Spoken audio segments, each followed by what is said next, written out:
¿Qué es el cine?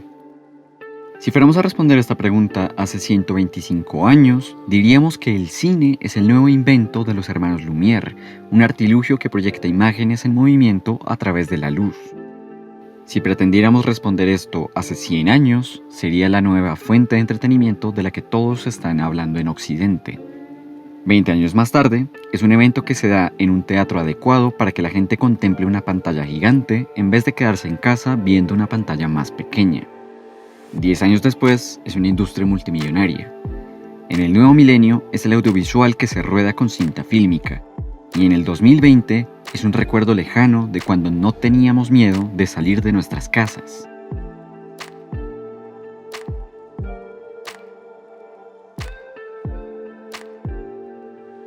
En medio de lo cambiante que ha sido el cine, hay una característica que se ha mantenido a lo largo de su joven vida. La definición del cine es un concepto ambiguo. Se han escrito ríos de tinta tratando de poner en palabras qué es el cine exactamente y con el paso del tiempo parece hacerse cada vez más complicado. La RAE lo define como local o sala donde como espectáculo se exhiben las películas cinematográficas y define cinematografía como captación y proyección sobre una pantalla de imágenes fotográficas en movimiento. Antes de que existiera la televisión, esta definición abarcaba todas las proyecciones de imagen en movimiento. Y con la difusión de las cadenas televisivas en los años 30, la diferencia se hizo clara. Más allá del hecho de que el cine se basa en un principio químico y la televisión en un principio eléctrico, el cine es el acto de proyectar imágenes en un teatro al que acude la gente y la televisión es principalmente una caja que se contempla en la comodidad del hogar. Hasta aquí parecería que la definición está resuelta, pero luego uno ve que hay gente que ve el concepto de cine como algo más que solo una proyección en una pantalla grande. Once you commit to a television format, you're a TV movie. You certainly, if it's a good show, deserve an Emmy, but not an Oscar. Para algunas personas, el cine gira alrededor de la integridad artística. En cambio, hay quienes creen que se trata de un ritual que depende de tener que salir de casa para ver una película y para otros depende de si se tiene el control sobre la proyección o no. De una u otra forma, lo que tienen en común todas estas posturas frente al tema es que coinciden en que el cine funciona como un fenómeno colectivo, tanto para producirlo como para consumirlo, y eso obviamente se ve amenazado por un virus mortal que se esparce con facilidad cuando hay mucha gente reunida en un mismo espacio. Así que para entrar en materia, vamos a analizar si el cine puede desaparecer debido al COVID-19, tanto en su producción como en su distribución, y si podemos seguir llamándolo cine después de que todo esto haya pasado. Por supuesto, lo primero que viene a la mente es que el cine de animación sigue en marcha como si nada hubiera pasado, ya que mucho del trabajo que se realiza en este estilo lo llevan a cabo trabajadores que pueden continuar con su labor desde casa o sin necesidad de ir a una oficina.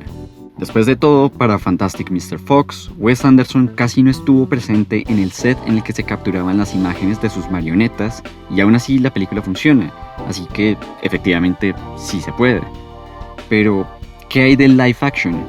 ¿Qué tal si soy un total desastre dibujando y prefiero decirle a otras personas qué hacer frente a una cámara? Habría que enfrentarse al reto de hacer cine sin salir de casa y sin grandes escenarios o decorados, a la vez que se utiliza un número reducido de actores. Por suerte, existe una tendencia en YouTube que demuestra cómo se puede sortear este obstáculo. Las parodias low budget de Studio 188 parten de la idea de recrear imágenes icónicas que ya son muy familiares para nosotros y que nos ofrecen un concepto clave, la referencia como el principal nutriente que moviliza la narrativa. Por ejemplo, si dos personas cualquiera se paran frente a una cámara y se empiezan a gritar obscenidades el uno al otro, no es más que eso. Pero si de repente los disfrazamos como Darth Vader y Adolf Hitler, entonces se vuelve uno de los mejores crossovers que jamás se hayan imaginado, gracias a las referencias a personajes que ya conocemos. Bueno, pero ¿y qué tal si lo que queremos es que no se note la diferencia? ¿Y si un actor pudiera representar a todos los actores que existen en el mundo? Bienvenidos a la pesadilla del deep fake. President Trump is a total and complete dipshit. This is a dangerous time. Y sí, esto nos plantea un millón de cuestiones morales sobre nuestra relación con los medios de ahora en adelante y nos hace pensar en si realmente necesitaremos actores en el futuro, y eso a la vez nos hace caer en cuenta de lo frágil que es la industria cinematográfica y de que por la cuarentena muchísimos distribuidores y productores de cine han perdido cientos de millones de dólares. Pero dejemos la paranoia para otro día. ¿En qué afecta esto al cine? Lo más obvio es que esta tecnología permite tener en pantalla a actores que no necesariamente estaban en el set de rodaje. A través de detectores de movimiento y procesos que analizan los rasgos faciales, un software puede hacer que la imagen estática del rostro de una persona se transforme en una máscara a la que se le aplican los movimientos de otro ser humano. Ya se habían hecho cosas similares, como insertar digitalmente el rostro de un actor en el cuerpo de otro, pero esto ya es otro nivel, ya que realmente sí es como ponerse una máscara para hacerse pasar por otra persona.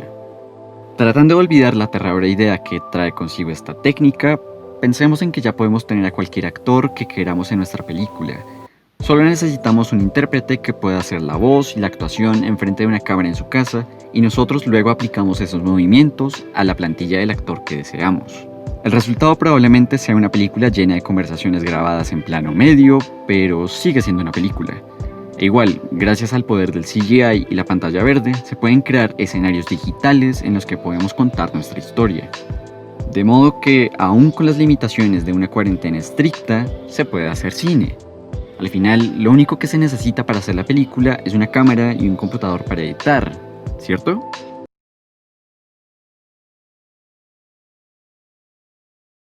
Ya he hablado en los otros episodios de esta serie sobre Dziga Vertov, pero lo que se está viendo en pantalla no son extractos de su película más conocida, al menos no del todo. El hombre sin la cámara de cine es un documental de 2012 que habla sobre el potencial de hacer un cine a partir de imágenes ya existentes. Un cine cuya herramienta principal de creación es una computadora con software de edición y un editor. El gran océano de piezas audiovisuales que ha creado la humanidad puede ser visto como una gigantesca biblioteca de la que un realizador puede aprovecharse para contar cualquier historia que desee, ya que una de las frases más populares en el mundo del arte es que todo ya está hecho y narrado. Cada ángulo, cada encuadre, cada palabra en el diccionario, todo esto ya ha sido registrado en fílmico y se puede yuxtaponer a cualquier otra cosa que se pueda imaginar para narrar algo. Las posibilidades son verdaderamente infinitas porque los recursos son infinitos. Pero, momento, estoy hablando de todo esto como si fuera el futuro del cine, pero esto ya se ha hecho antes. De hecho, hay una película que hizo esto hace ya 6 años. En 2014, Jean-Luc Godard, uno de los directores más importantes e influyentes de la historia, estrenó Adiós al lenguaje en el Festival de Cannes. Una película que hace uso de material de archivo para reflexionar sobre el cine en sí mismo, maniobra que repitió en 2018 con el libro de imágenes, que también está hecho casi en totalidad por pedazos de otras películas. De modo que aquí lo que he demostrado no es solo que se puede seguir haciendo cine de otras maneras, sino que de por sí ya se han usado otras técnicas de realización desde antes.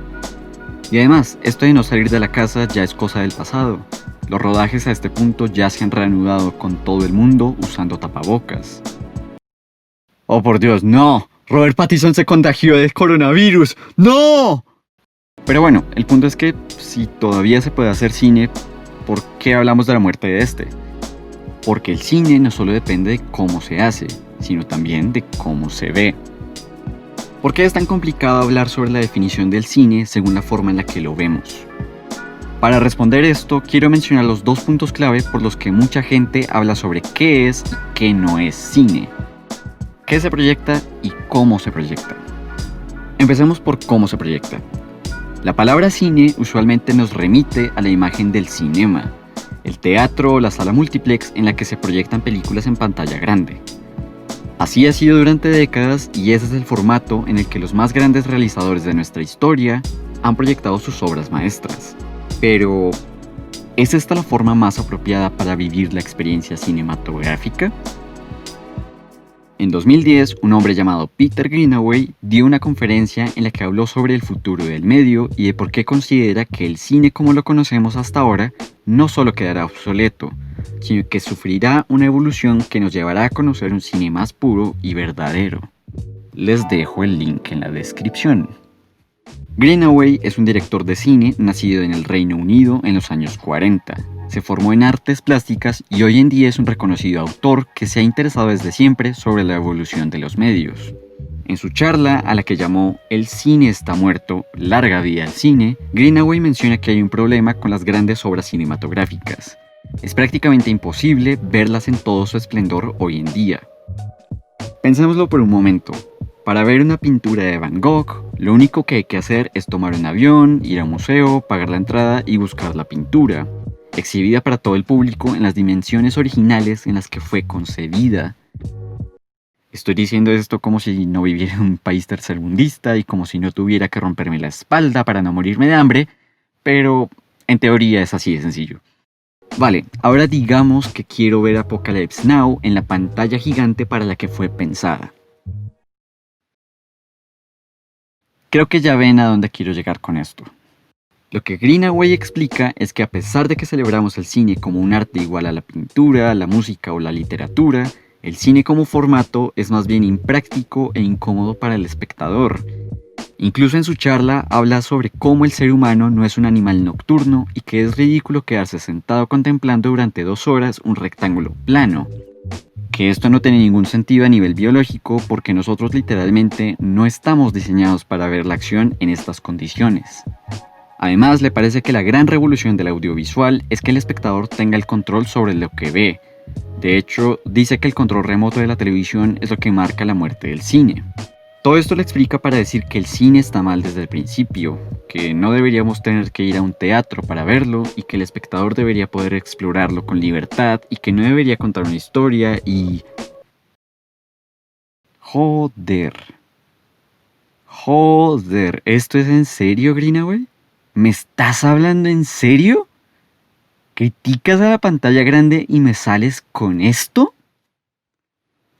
Pues bueno, si bien creo que estas propuestas sobre cómo debería ser el cine del futuro pecan de ser demasiado experimentales, debo admitir que la conferencia sí pone en palabras ideas muy interesantes, aunque yo las direccionaría de otra forma. A Greenaway le parece que no tiene sentido observar una pantalla rectangular gigante porque no resulta cómodo, a lo que yo respondo que tal vez lo incómodo no es tener que ver la pantalla gigante para ver la película. Tal vez lo incómodo es no poder ver cualquier película en cualquier momento que quiera sin tener que salir de mi casa para ir a un teatro. Sí, así es. Estoy defendiendo el streaming. Veamos, si yo tuviera mucho dinero y pudiera comprar un proyector de cine, pero lo uso para proyectar un partido de fútbol, ¿se vuelve automáticamente cine? Si tomo una película de Stanley Kubrick como 2001 Odisea en el espacio y la reproduzco en mi celular, ¿ya no es cine? Estas preguntas suelen hacérselas a gente como Quentin Tarantino o Steven Spielberg cada vez que se debate acerca del futuro del medio, y la respuesta habitual es, primero, un rostro visiblemente ofendido ante la idea de que sus obras maestras sean visualizadas en una pantalla que cabe en la palma de la mano, seguido por un rotundo no. Aún así, las opiniones de estos autores no han evitado que sus películas lleguen a Netflix, obviamente.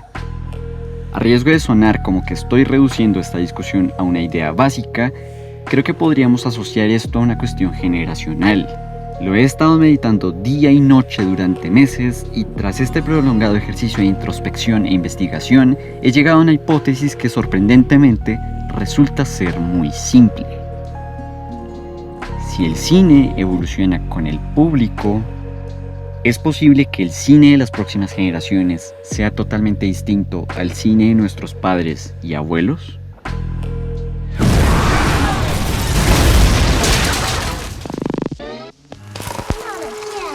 El problema de estos directores es que desde siempre han relacionado al cine con la experiencia de ir al teatro y sentarse en la oscuridad a contemplar la magia. Lo entiendo porque yo también he vivido esa experiencia y me encanta, no lo voy a negar. Sin embargo, creo que también hay que recordar que el cine, en tanto es una parte de nuestra cultura, tiene la capacidad de cambiar con la cultura misma y con la sociedad.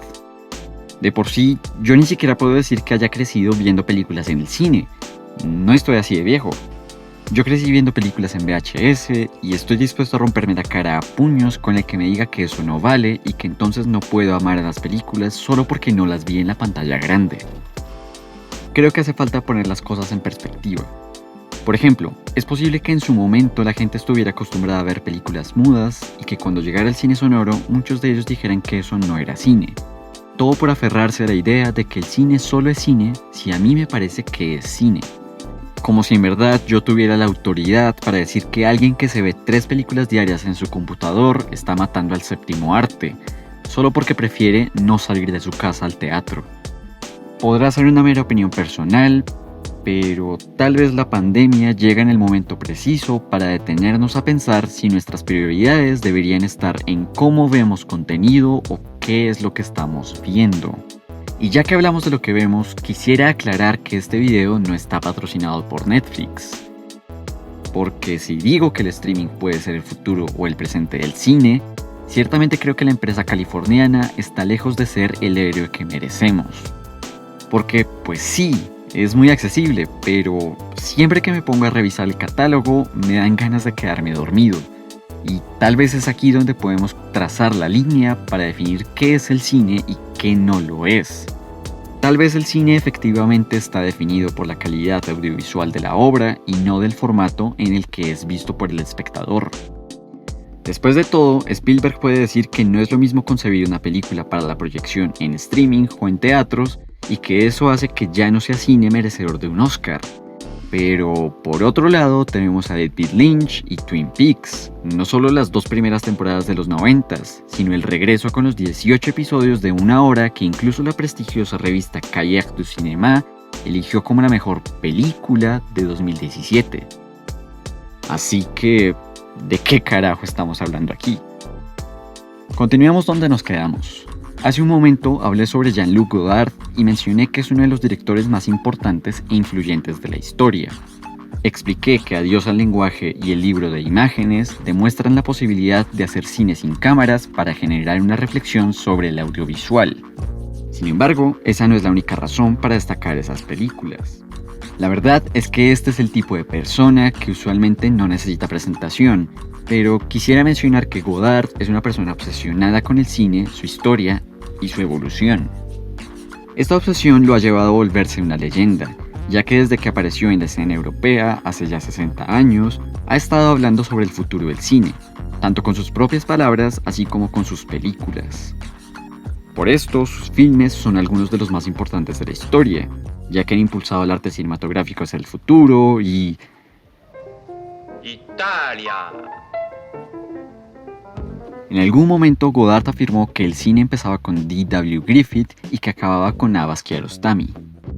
Lo que esta afirmación implica es que el cine solo es cine en tanto es interesante y mueve al espectador al ser innovador, lo que naturalmente limita el número de obras cinematográficas a aquellas que han logrado hacer historia al aportarle algo nuevo al medio, impulsándola hacia el futuro hasta llegar a nuestros días, donde pareciera que ya todo ha sido explorado y que efectivamente no se puede seguir innovando más.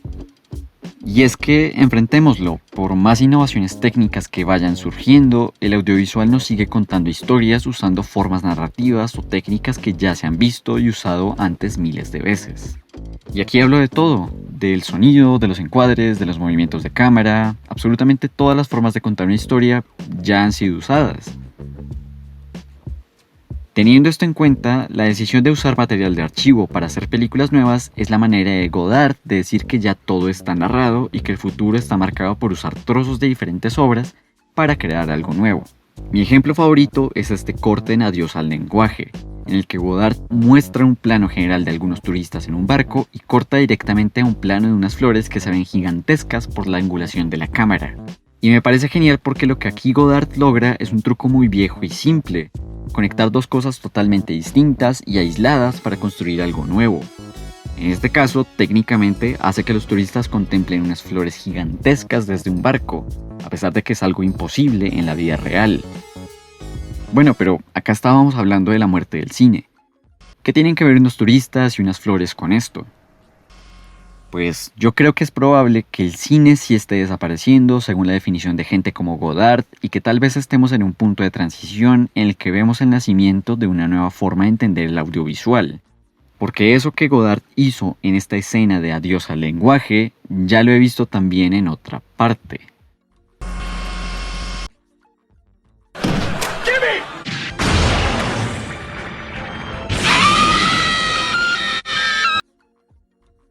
Desconozco por completo si Godard ve memes en internet, pero tal como en Adiós al lenguaje, aquí lo que tenemos son dos trozos de series totalmente distintas, provenientes de países, culturas y géneros diferentes, conectadas a través de un solo corte hecho en edición. Sí, los memes son la última evolución del lenguaje cinematográfico.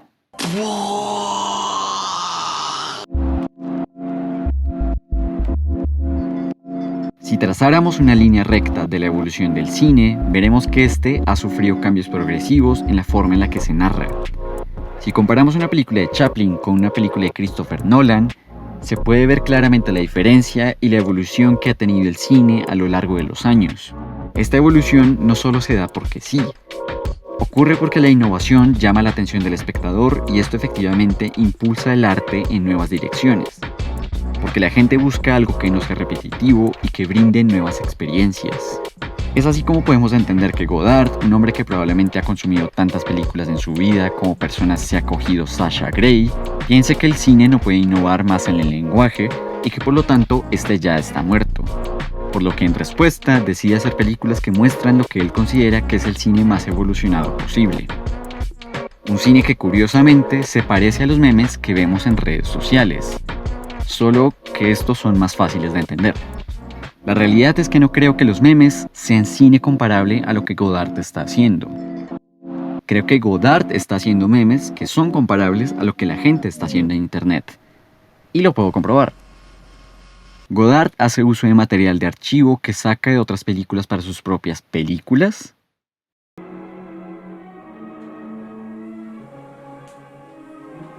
C'est à vous de trouver.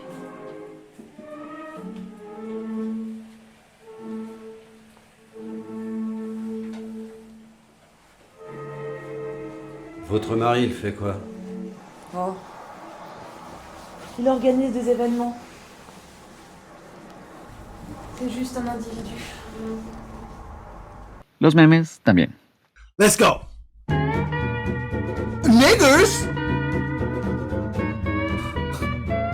Godard experimenta con la plástica al distorsionar el material de archivo de forma evidente.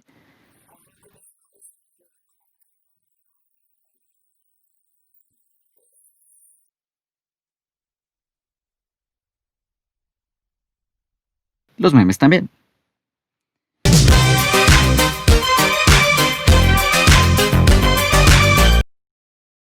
Godard juega a chocar los contextos originales del material de archivo que recopila.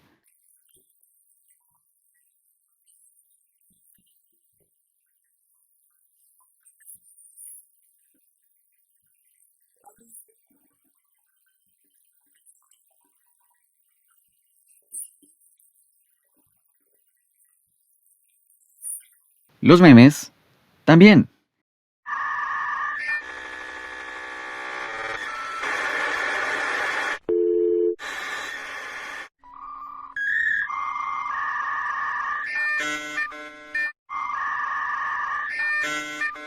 La diferencia es que el cine de Godard se remite a obras de arte y reflexiones que se supone que nos tomamos más en serio que los memes.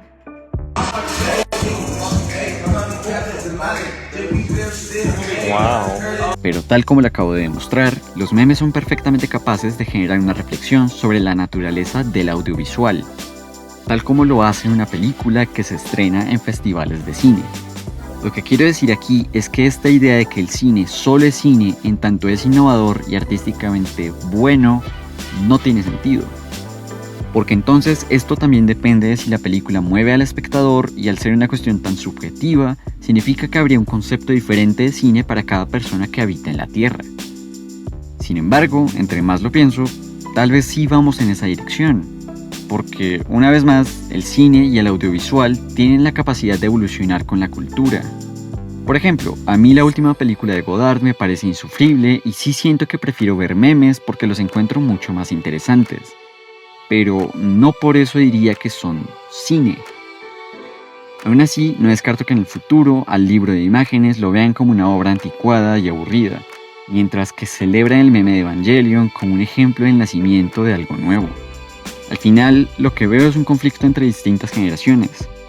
Gente de más de 50 años que ataca a los nuevos medios para defender aquello en lo que ellos han trabajado toda su vida. Y claro, los intereses económicos que ellos y otras personas tienen aquí puestos. Esto es algo que entiendo. Más allá de la pura nostalgia por lo antiguo, preservar el cine como ha existido hasta ahora me parece una causa muy válida. Pero creo que el camino no está en fijar la mirada hacia el futuro, sino en no perder de vista el pasado. El cine muere en el momento en el que nadie lo ve, y si lo que se quiere es que las nuevas generaciones no dejen que las grandes y pequeñas obras de nuestra historia desaparezcan, es importante que se tenga acceso a ellas. Más de la mitad del cine que está en Netflix es de hace menos de 10 años, pero no es la única plataforma que existe. También está Movie, The Criterion Channel y un millón de sitios donde la gente ve las películas de forma ilegal, porque a veces no las encuentran en ninguna otra parte. Por esto me encantaría que la restauración de viejos clásicos no se vea como un evento poco habitual, sino que ocurre cada vez más a menudo, porque yo sí pagaría por ir a ver Apocalypse Now en 4K. Tal vez hoy en día no sea habitual encontrarme a alguien en la calle que haya visto el cine de Bélatar o Akira Kurosawa, pero si la gente ve estas obras de las que hablan estos expertos para definir el concepto de cine, tal vez sea más fácil definirlo al añadir más voces a la conversación, ya que, como dijo Tarkovsky en algún momento, un libro leído por 1000 personas diferentes son 1000 libros distintos. Aún así, reconozco que para mí es difícil poner en la misma bolsa a algo como 50 sombras de Grey con la naranja mecánica o la Dolce Vita, porque esto obviamente rompe cualquier tipo de característica de superioridad que se le ha dado al cine como arte o medio de comunicación. Pero al mismo tiempo hay que tener en cuenta que esto ocurre con todas las artes. Existe música mala que podríamos llegar a decir que no es arte y no por ello deja de ser música. Decir eso es caer en el cliché del metalero de cabello largo que cree que todos deberíamos escuchar Master Puppets una y otra vez. El futuro es incierto y para descubrirlo solo nos resta esperar a que llegue. Pero cerraré diciendo que entre más lo medito, más me aferro a la conclusión que me dio un amigo el otro día. Para definir al cine hay que destruir el pedestal en el que lo hemos colocado.